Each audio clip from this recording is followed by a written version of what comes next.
بسم اللہ الرحمن الرحیم. عن عبداللہ بن جراد رضی اللہ عنہما قال قال رسول اللہ صلی اللہ علیہ وسلم حج الفرائض فإنها أعظم أجرا من 20 غزوة في سبيل الله وإن الصلاة علي تعدل ذا كله. نبی کریم صلی اللہ علیہ وسلم کا ارشاد مبارک ہے کہ تم فرض احکام بجا لایا کرو، یعنی جتنی بھی فرض عبادتیں ہیں ان کو بجا لایا کرو، جیسے زکوٰۃ ہے، روزہ ہے، نماز ہے وغیرہ وغیرہ. تو یہ 20 مرتبہ جہاد کرنے کے برابر ہے رائے خدا میں، اور مجھ پر درود شریف پڑھنا ان سب کے برابر ہے. تو یعنی کہنے کا یہ مطلب ہے کہ اللہ تعالیٰ کی اطاعت کرنا 20 مرتبہ جہاد کرنے کے برابر ہے، اور درود شریف بھی اسی کے برابر ہے.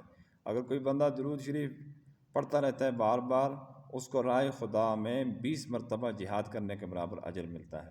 اسی طرح اس کے بے شمار فائدے ہیں. ایک دوسری حدیث کے اندر یہ آتا ہے کہ مجھ پر درود شریف پڑھو، یہ تمہارے لیے طہارت کا، پاکیزگی کا ذریعہ، یعنی قیامت کے دن اللہ تعالیٰ پاک کر دے گا. پھر آگے ارشاد فرمایا ہے کہ مجھ پر درود شریف پڑھنا یہ تمہارے لیے طہارت کا، پاکیزگی کا ذریعہ ہے، اور تمہارے درجات کی بلندی کا ذریعہ ہے. تو یہ بڑی عظیم شان عبادت ہے. یہ ایسی عبادت ہے کہ جس کے اندر اللہ تعالیٰ نے اپنی شمولیت کو بھی ارشاد فرمایا ہے، اپنے شامل ہونے کو بھی ارشاد فرمایا ہے. جیسے دیکھیں آیت ہے سورۃ احزاب کی، ان اللہ و ملائکتہ یصلون علی النبی، بے شک اللہ تعالیٰ اور اس کے فرشتے نبی کریم صلی اللہ علیہ وسلم پر درود بھیجتے ہیں. اے ایمان والو تم بھی درود بھیجو اور سلامتی کی دعا بھی کرو. تو یہ بڑی عظیم الشان عبادت ہے. اس کا کبھی اس کو کس چیز کے ساتھ تشبیہ دے کر، کبھی کس چیز کے ساتھ تشبیہ دے کر بتایا جا رہا ہے کہ یہ اس طرح کی عبادت ہے، اس طرح کی عبادت ہے، اس طرح کی عبادت ہے. کل یہ بتایا گیا تھا کہ قیامت والے دن نور کی صورت میں ملے گا بندوں کو درود شریف کا اجر و ثواب، اور آج یہ بتایا جا رہا ہے کہ رائے خدا میں جہاد کرنے کے برابر برابر ہے.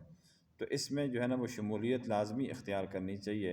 کسی بھی عبادت کے اندر اللہ تعالیٰ نے اپنی شمولیت کا اعلان نہیں فرمایا. نماز ہے، حج ہے، زکوٰۃ ہے، جہاد ہے، اپنی شمولیت کا اعلان نہیں فرمایا. درود شریف وہ عظیم ترین عبادت ہے منفرد، کہ اس میں اللہ تعالیٰ نے اپنی شمولیت اور اپنی رضامندی کا اظہار فرمایا ہے اس کے اندر. تو یہ ہمیں جو ہے جو بھی موقع ملتا ہے اس کے بے شمار فائدے ہیں، بے شمار فوائد ہیں اس کی، جسمانی طور پر بھی، زبانی طور پر بھی.